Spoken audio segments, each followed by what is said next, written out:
More than any other generation that I've tackled up to this point, I have felt that those that have grown up with the Pokémon franchise have been very vocal about the 4th generation of Pokémon to be the very best, or at least without their rose-tinted glasses, acknowledging that this generation had a lot of their favorite moments and/or qualities. My first experience with this generation was with Pokémon Platinum, a game that was gifted to me from one of my closest friends, a fellow Pokemaniac on the TCG side of things. However, in my own time with the game, I've never beaten Platinum. This was most likely because of the fact that Kid Me would not take the time to read what the character would say, and I would ultimately become super lost for extended periods of time. You could blame Mount Cornet for that. Any other chance that I've had to play a Gen 4 game outside of Nuzlocke and Soul Links was the Gen 2 remakes, Heart Gold and Soul Silver, with me owning the latter after getting it for a really good price of $40 over a decade ago. It's pretty crazy how the prices of these multi-million copy games skyrocketed over the past half a decade. Hold on dearly onto one of 3 fire types because the Sinnoh region is a treacherous place, filled with HM-reliant labyrinths, heavy-handed time penalties, and if you don't want to transfer them all from Gen 3, this generation is where the Desire Center is going to be at their worst. Gen 4 is surprisingly light in terms of necessary hardware as compared to Gen 3 for the LivingDex challenge. All you need at minimum is 2 Nintendo DS's. However, do note that one of these systems needs to be an OG DS or a DS Lite, as we need access to the slot 2 for that GBA interlink. Thankfully, with the introduction of wireless communication being embedded into the system, we don't need to worry about pesky transfer cables, and the entire DS and 3DS family can communicate with each other without issue.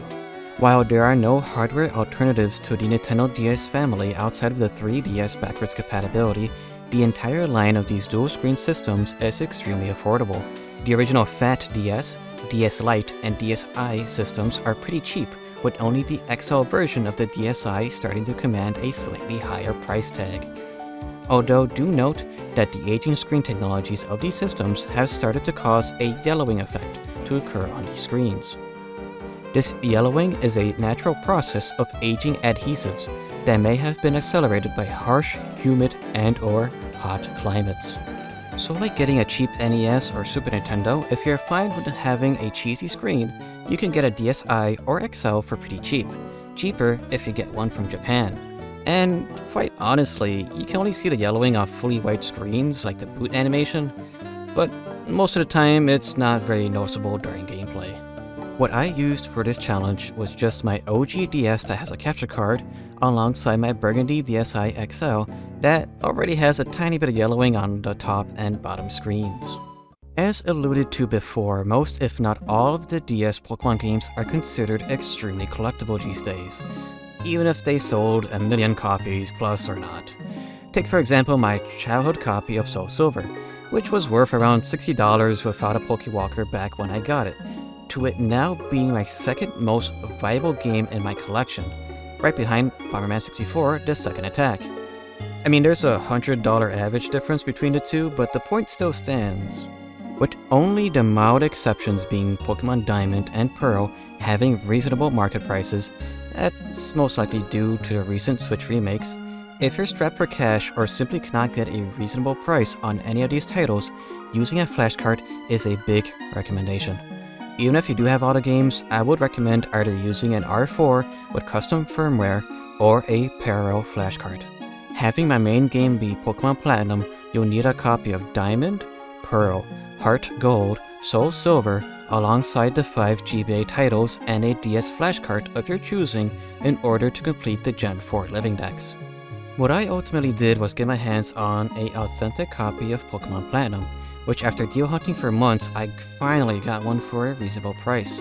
And since I only have my childhood copy of Soul Silver, I used both an R4 and a parallel flashcard to cover the other missing DS games, and I also brought back the Easy Flash Definitive Edition from my Generation 3 challenge for all the GBA dual slot encounters.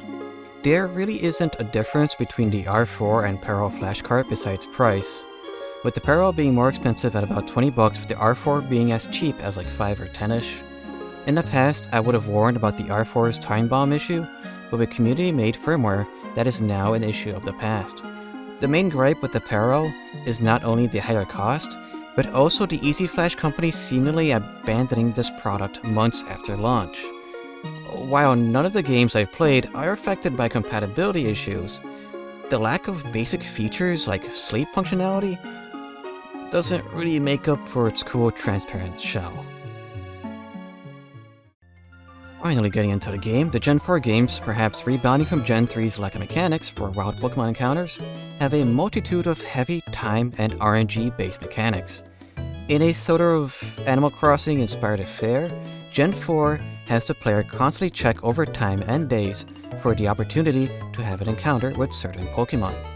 Outside of the regular time-based encounters that were prevalent in the second generation of Pokemon, the first mechanic the players are introduced to are honey trees. These special trees are strewn about the entire Sinnoh region, and like the name entails, allows the player to slather honey onto them in hopes of encountering specific Pokemon after waiting at least 6 hours. Infamously, these honey trees are the only method outside of transferring a Snorlax from Heart Gold or Soul Silver or a GBA title to get a Munchlax in Diamond, Pearl, and Platinum. And don't think you can just slather honey on all the trees in the game and expect to increase your chances. At the max, 4 out of the 21 trees in the entire region will have the 1% possibility of being home to a sleeping Munchlax, and every tree's probability is going to be different from any given save file, as the Munchlax trees are selected based on the trainer's ID and secret ID numbers. There is an equation, and by extension, a calculator for finding out what trees hold this legendarily rare Pokemon. After spending weeks trying and failing to get a Munchlax, my main strategy became using all 3 games to increase my odds while also making use of the fact that trees will generate a Pokemon every 6 hours. Note that the Pokemon itself cannot be influenced by soft reset of the game if you do not get a Munchlax, as the encounter is predetermined once the honey is applied, but you can essentially re-roll other aspects, like its level, gender, nature, and IVs upon soft resetting. This is pretty handy for getting a female combi, as the males do not evolve. Making the best out of one's time for the trees, if you slather a tree before heading to bed, you can check and re-slather a tree at least 2 more times throughout the day to maximize your chances for a Munchlax. Do keep in mind that there's a 9% chance for absolutely nothing to show up, so stock up on as much honey as you see fit. This is made pretty easy to obtain in Platinum, as you could buy honey in dozens, while in Diamond and Pearl you have to mash A in order to buy multiple of them. So like set a timer as you mash A and watch a video or something. The only real encounter for this LivingDex challenge that is heavily dependent on a specific day event is the Friday Drifloon that appears at the Valley Windworks. My particular Drifloon encounter was pretty special, as it ended up being my first natural shiny encounter during these multiple challenges. I count Drifloon as my first on-stream one, but I did find a shiny Quagsire at the Great Swamp off-stream that, ran away. Like in the 3rd generation, Feebas is an extremely rare Pokemon that can only be found in the lower floor of Mount Coronet. Using any fishing rod, there is a 50% chance to fish up a Feebas. However, the tiles that they will appear on will change on a day-per-day basis, using the previous and current day's lottery number, which is found by talking to the receptionist at the Jubilife TV building. You can punch these numbers into a calculator to find out where you'll have a chance at fishing up a Feebas. In my experience, however, it appears that the calculator may work best on Diamond and Pearl. Maybe I got a time penalty when I went back to get the previous day's lottery number, but I had 0 luck finding a Feebas in my Platinum save and had to rely on my Diamond save file to trade a couple over. The nature and ultimately the taste preference is still a key aspect when catching the perfect Feebas in order to evolve it into a melodic. Gen 4 does make this process extremely simple as compared to Gen 3, thankfully, as you can not only straight up just buy the Poffins, although they are pretty expensive, but these Poffins are dual taste, which as long as your Feebas likes one of the flavors of a beauty raising Poffin, which is dry, you can buy one dry combo they do not like to ensure that the beauty stat is maxed. Unless you get extremely unlucky like me with the Munchlax trees, these are the only time/day based challenges you'll face up until obtaining the National Dex. After becoming the region's champion, the easiest way to obtain the National Dex in Diamond, Pearl, Platinum is simply by battling every trainer, and you'll naturally see everything as you catch new Pokemon on each route. Otherwise, Diamond and Pearl require the player to have simply seen the 150 Pokemon in the region, with Platinum requiring having seen all 210 Pokemon in the region. For the LivingDex challenge, you do need all 3 games with the National Dex, but you can freely trade amongst each title in order to fill in the blanks if you don't want to battle each trainer 3 times over. With Giratina caught because of story events in Platinum, the 3 Lake Pokemon return to their spots at Lake Acuity, Valor, and Verity. Both Uxie and Azalea have normal fights at their respective lakes. However, Mesprit runs off after interacting with them. Thankfully at this point you should have the handy-dandy Poketech app that has the map on it, where you'll be able to actively see in real time where any given growing Pokemon is. Using either of the 2 Mons or a separate level 50 Pokemon and a Repel, look around the grass until you re-encounter Mesprit. With the 3 Lake Pokemon caught, you can then either get a Manaphy recorded onto your Pokédex by reading a book in the office in the Pokemon Mansion, or by doing the Pokemon Ranger event, or by a third means that I'll cover later. The only Pokemon left before receiving the National Dex will be Rotom, who is found in the second room of the old chateau's second floor. Once there at nighttime and interacting with the TV, you'll encounter and be able to catch them. With the National Dex in hand, there's a whole ton to do now in the postgame. Going south onto Route 212 and heading into the mansion would have previously given the player access to a trophy garden that would have had a Pikachu and Pichu as you do encounters then. But now there is a rotating list of Pokemon that will be released into the garden upon the owner's fightings. Every Pokemon Mr. Backlot mentions will have a 5% encounter chance for that day. Every day there is a chance that a new Pokemon will be mentioned and released into the garden. But more likely than not, you'll most likely get repeats as you check every day.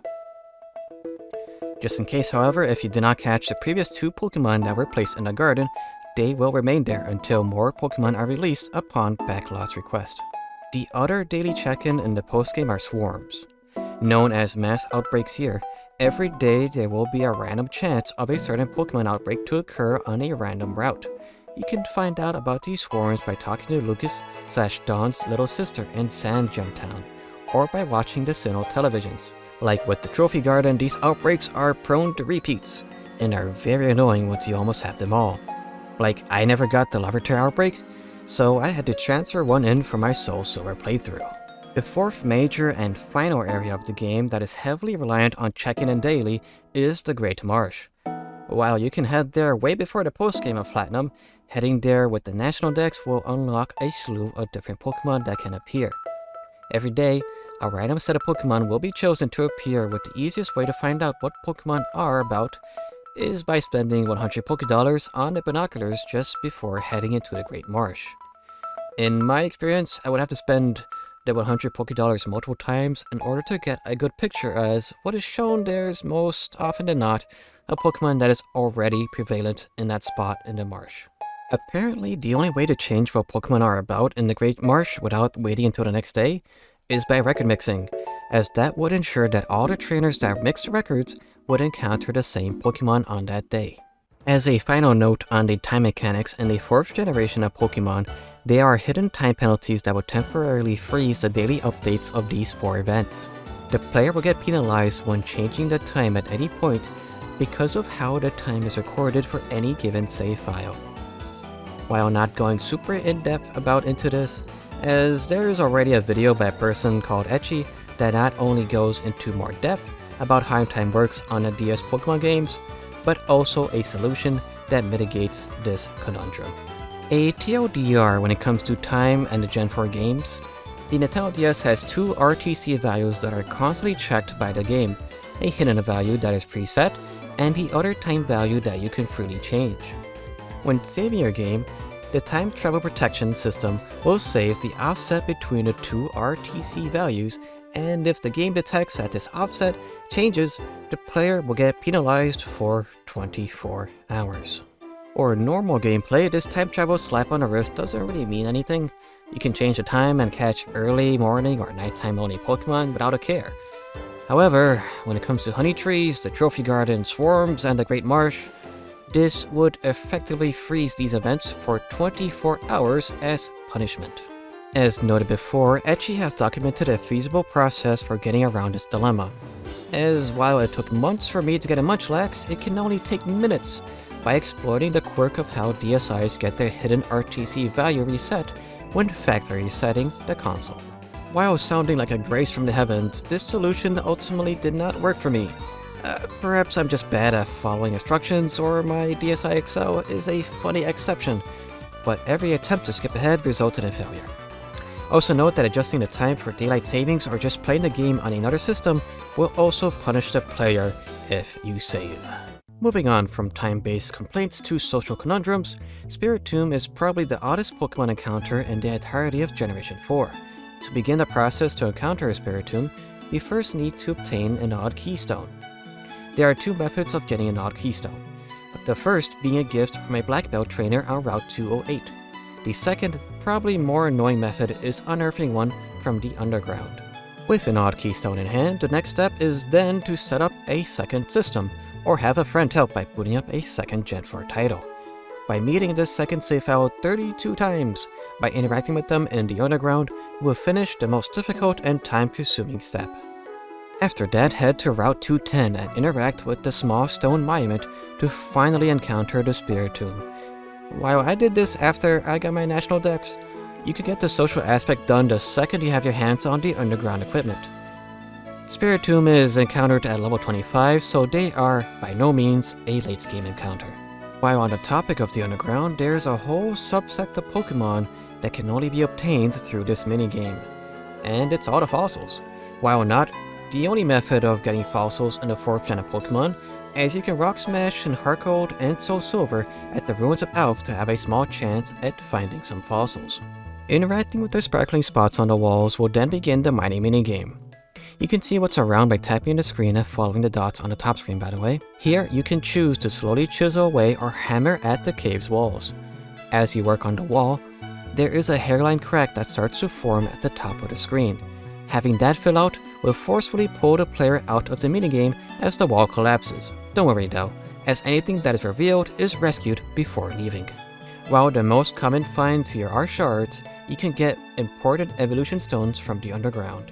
RNG plays a huge part in this minigame, as you can assume, and the exclusive 4th gen fossil Pokemon are game dependent if you are playing Diamond and Pearl, or dependent on the final digit in the player's ID number in Platinum's case. It is possible to get the 2 4th gen fossil Pokemon once gaining access to the underground, but revisiting with the National Dex will yield fossils from the previous 3 generations, while also making the rare evolution stones slightly more common. For those that don't want to entirely rely on the underground for some evolution stones, and also want some rare candies on the side, should employ the pickup strategy.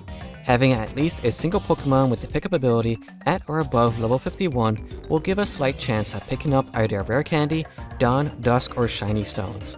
The higher the level, the more common the stones and candies will be. This is more of an effective strategy to do when grinding on Route 222, as the pickup ability only has a chance at picking up an item after every battle. What I did specifically was just bike to Route 222, fight the rich boy and the fisherman, go to the nearby resort, and come back. By then the Versus Seeker would have recharged and battled the two again. This is also a great way to get money alongside experience in the postgame. Do note that these trainers are slightly lower level in Diamond and Pearl, and thus will give slightly less experience and will take longer to defeat than in Platinum. Alongside the new zone that is unlocked in the postgame of Diamond, Pearl, Platinum, there is now a wide range of Pokemon to obtain on each route. Separate from the swarm mechanic, there are 2 new methods of encountering Pokemon. The first to mention is the dual slot mode, when a 3rd generation game is inserted into the GBA slot of the OG DS or DS Lite. Certain Pokemon have the chance at appearing in certain routes. These special encounters have an 8% chance of appearing, 4% each if there are 2 Pokemon in a given route. The main drawback of using this method is not only needing all the 3rd gen games, but you need to reset the console multiple times in order to swap cartridges. At least in my case, my main drawback was needing to wipe and rewrite a necessary title into the Easy Flashes mode to memory. The Pokeradar is an interesting device as it most commonly is used for shiny hunting in the Gen 4 titles. Working similarly to a Versus Seeker, it needs a charge by walking around before every use. If you ever wondered why there are so many large patches of squarish grass throughout the region, this item is why. Before using the radar, ensure that you have a good amount of grass surrounding you on each tile, about 3 to 4 grass tiles in each direction, as not giving the radar sufficient minimum space will have it fail, or you'll just not use the patch of grass effectively. Once using the radar, certain tiles of grass will start shaking, with a couple or one of the tiles appearing a bit more sparkly. This sparkly grass will then have a chance at having these rare Pokemon appear. Besides finding these rare Pokemon, you can also start setting up chains of Pokemon by defeating or catching them, which has a pseudo combo of encounters that increases the chances of encountering a shiny Pokemon. While looking for these elusive Pokemon or shiny hunting, ensure to stock up on a healthy amount of max repels, as getting a random encounter before moving into the shaking grass will forfeit the encounter and or break the combo chain. And now, before we delve into the legendary / mythical Pokemon that are in Pokemon Platinum, it is now time for a pretty big detour, as there are a good chunk of Pokemon that are unobtainable in Diamond, Pearl, and Platinum. Unless you want to transfer them all in from a Gen 3 title and deal with the 6-a-day limit, we're going to need both Heart Gold and Soul Silver. Not only do we have to play through Heart Gold and Soul Silver, we need to obtain all 16 badges in order to get access to every Pokemon. Starting off with the box legendary that is obtained as part of the story, either Lugia or Ho-Oh can be obtained depending on the game at level 45. Later on, after exploring Kanto, you can either get the Silver Feather or Rainbow Wing from an old man in Pewter City to then encounter the other version's legendary at level 70. Either one of these fights is pretty troublesome, as they both have Safeguard, aka Spore Repellent. Like in Pokemon Crystal, Suicune is a static encounter. However, here you will need to go on a wild goose chase across the Johto and Kanto regions until it ultimately allows you to fight them. Starting the chase in Cyanwood City, then outside the entrance of Mount Mortar on Route 42, they then go to Kanto and await you in Vermilion City. They'll give chase one last time on Route 14, where they will stay put outside of Bill's house once Misty is back at her gym. Both Articuno and Zapdos are in relatively the same spots as they were in Fire Red and Leaf Green, with the former waiting deep inside the Seafoam Island and the latter waiting outside of the power plant of Route 10. Also similarly to Leaf Green and Fire Red, Moltres has been moved yet again, as there are no Sevi Islands in the Gen 2 remakes. You'll find Moltres and Mount Silver waiting behind a series of waterfalls and steep slopes that require rock climb. Yes, you can also get the 3 legendary birds in Platinum, however they are roaming encounters as opposed to static ones in Heart Gold and Soul Silver. Mewtwo is in the same spot down in the dark depths of the Cerulean Cave. They are pretty strong at level 70, so be sure to be prepared for that fight. After obtaining the National Dex and defeating Red, speaking to Professor Oak will then give you the choice of one of 3 Kanto starters. Conversely, talking to Steven Stone and Sylph Co will then prompt you to choose from the 3 Hoenn starters depending on the color of stone you choose. But hang on, that would be 2 starters from Gen 1 and 3, so in order to get all 3 starters from those generations, you will need a 3rd save file that not only has all 16 badges, but Red defeated as well. Or, you can conversely enjoy the benefits of having one of the save files on a flashcard, and duplicating the save before you make the starter choices, and saving yourself the agony of a 3rd full playthrough. You may argue that you need a 3rd save file either way to get the 3rd Johto starter, but I think I'd rather toss a fresh save away in order to trade it out, rather than using that as an excuse for another 20-something hour playthrough just for one Pokemon. After being gifted a Kanto starter, Mr. Pokemon will give you a special orb depending on the game version. Going to the Embedded Tower past Route 47 will then have you encounter either Kyogre or Groudon. Once obtained, you can trade either Kyogre or Groudon to your desired playthrough, as you need both in order to get the Jade Orb from Professor Oak. With the Jade Orb in hand, it is time to make one final journey to the Embedded Tower in order to encounter Rayquaza. Both Raikou and Entei are roaming Pokemon like they were in Pokemon Silver, Gold, and Crystal. Sadly, unlike the other Gen 4 games, you can't easily find them on the bottom screen using one of the Pokétext app, and instead need to go into the Pokégear and look at the map there. Thankfully, it's pretty easy to predict where to go once following them using the Pokégear. I'd highly recommend making use of the 3 Heart Gold Soul Silver saves here to transfer out the 2 extra Master Balls to have a save file with 3 Master Balls. Leaving the Pokemon Fan Club in Vermilion City, Steven Stone will appear and talk about a Pokemon roaming the Kanto region. Depending on the game version, either Latias or Latios will begin moving around the region. Like before, you can just follow their movements using the Pokégear, and before long, you can use your 3rd and final Master Ball on the last roaming legendary in this game. The final legendary Pokemon that we're still missing is the other Latitwin. However, this is where we start running into issues, as the item we require, the Enigma Stone, is a Wi-Fi event. I know there are a multitude of solutions for the multiple Gen 4 Wi-Fi events, but the easiest one for me was simply setting up a distro-ROM using my R4. Piplup on the DigiX forums released their work containing a ROM that allows the distribution of every released and unreleased Generation 4 Wi-Fi event. This even includes events from other regions.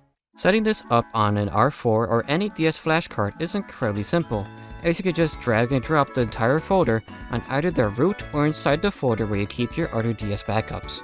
Using a second DS, use the R4 and select the proper event, in this case, the Enigma Stone, and have the primary DS accept the gift through the mystery gift option.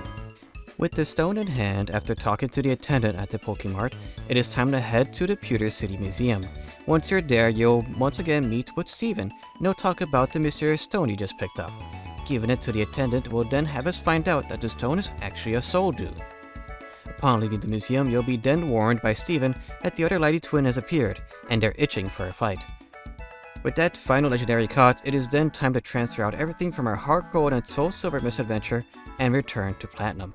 Returning to Platinum has us exploring the newly accessible post-game area, the Battle Zone. This area is where not only you could get a whole new variety of Pokemon on routes 225 to 230 and the Super Rod, but there is a bit of post-game content once you start progressing up Stark Mountain. Don't forget that there are also some Pokéradar encounters and even some swarms that can appear on these routes. Going up Stark Mountain and dealing with Team Galactic for one final time, Heatran eventually returns to the room where Sharon was arrested. There are 2 legendary Pokemon that are tied to Canalib City. The first one has us on a mission to heal a sailor's child, who is suffering from a nightmare that they cannot wake up from. In order to heal the child from their element, we need to sail to Full Moon Island, where we can interact with Cresselia. However, they then leave the area and start roaming the Sinnoh region.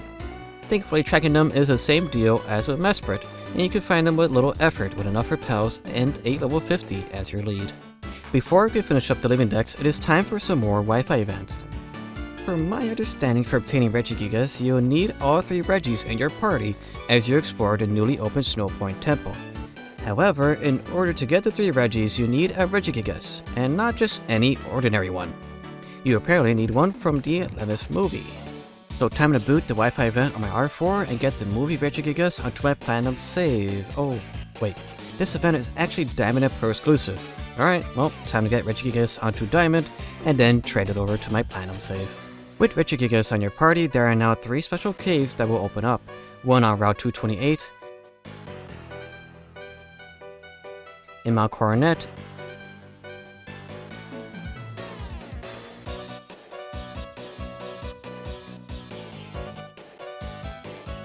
and a third at the end of Iron Island. That's where you get the Riolu egg. Each of these caves has us stepping on all the circular tiles on the floor before interacting with the statue at the back of the room to have an encounter with a particular Regi.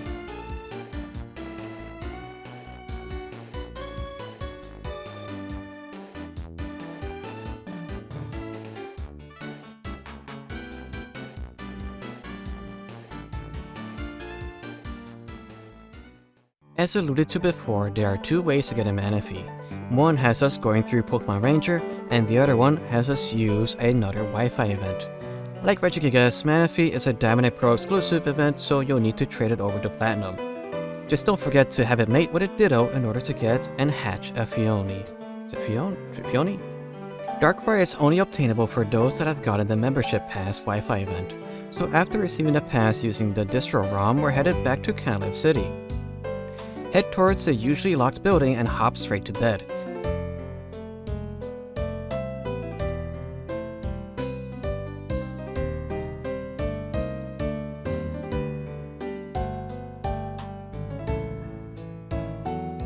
We fall asleep but then quickly find ourselves on New Moon Island.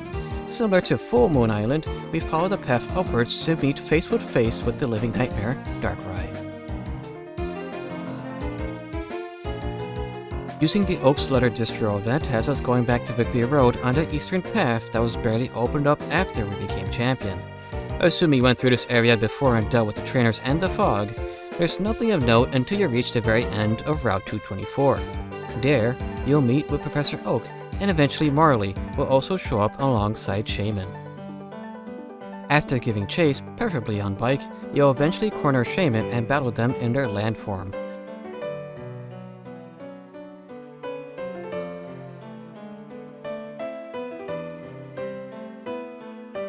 Going to Floroma Town and using the Gracia on the Shaman will change their form into the Sky one.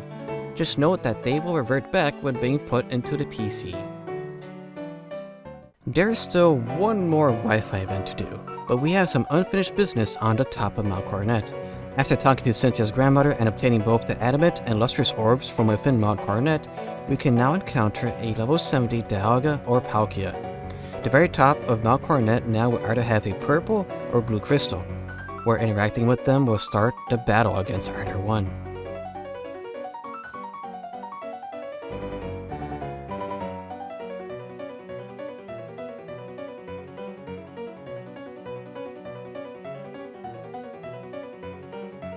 After catching one, leave and come back into the room to battle the other.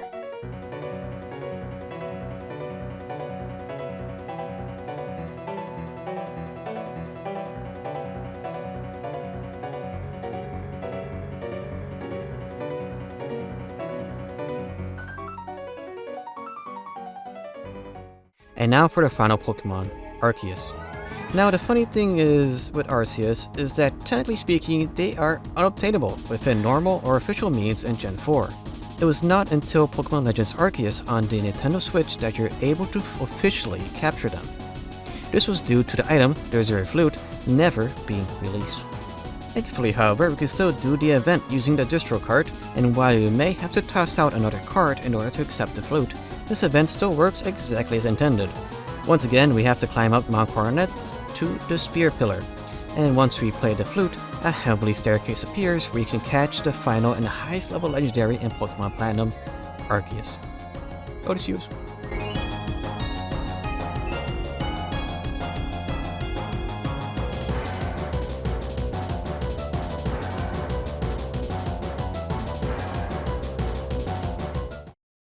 Generation 4 has certainly become a truly cursed gen for me. At first saying that referenced all the failed Soul Links that were attempted in Platinum, but now that is just what I ultimately feel about these games. I really do enjoy the charm of this region, the music, and the new Pokemon introduced alongside another attempt at making the game feel more alive with all the time-based mechanics. But I feel it was because of all the time-based mechanics that I felt that a lot of my progress was halted because the game decided that I should wait another 6 or 24 hours in order to try again. This also does not include my gripes with how slow Diamond and Pearl are, not only with the little things like surfing and the like, but everything including the battles feel a lot slower compared to Platinum and Heart Gold / Soul Silver. While it is especially nice that Gen 5 remedies this, it's a bit insufferable having all that extra wait time quickly add up. I didn't really mind replaying Heart Gold and Soul Silver at the very least, but the requirements of the 1st and 3rd gen starters is a bit insane to be fair. It borders on the insanity that was Emerald needing the 3 separate save files with the completed Ho Index in order to get each 2nd gen starter, which is why I just got them in Coliseum. But if anything, the hardest part of Gen 4 is using a unique team. Because if I didn't know anything about Pokemon, I would be hard pressed to think that you're only allowed these 6 Pokemon since that is just what I majorly see. On one hand, they are fantastic Pokemon. On the other, I feel it just shows how Diamond Pro and Platinum's main issue for me is the lack of variety on each route. Or at least a variety that would entice people to use different Pokemon on their teams. With my gripes out of the way, it's time to finally overview the total cost on the entire Gen 4 LivingDex challenge.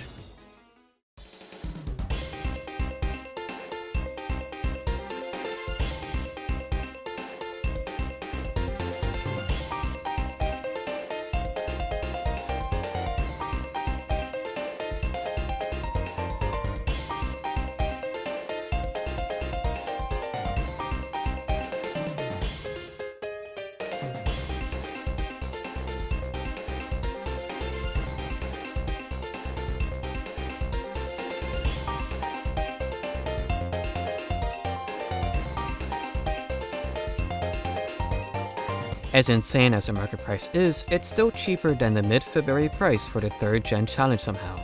But yeah, again, I would highly recommend using a flashcard when available, in particular with this generation, as you don't need any save files or on the GBA carts for Slot 2 mode. Either way, this is a catch them all challenge at the end of the day, not a transfer them all one, so at the very least I didn't have to deal with the limitations of Pal Park. At least not yet. I still want to transfer over some of my teams and special Pokemon from previous gens, hopefully one day to get them all in Pokemon Home.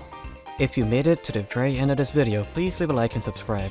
Leave a comment about your favorite Gen 4 memories or anything that I may have missed. I know my guides are not the de facto way of doing things. They just overview what I ultimately did in my quest to collect every little critter in these Pokemon titles. Also, big thanks to everyone who has subscribed to me because of the 3rd Gen video, or anything that I've put up on my channel. It means the world to me. It also means a lot to me that I've managed to finish this challenge before getting monetized. I'm getting really close to meeting the requirements, by the way, so yeah. Maybe check out my Patreon or visit my Twitch channel, where I play a variety of games alongside working on the Gen 5 LivingDex challenge every Saturday, unless noted, with Pokemon Black and White 1.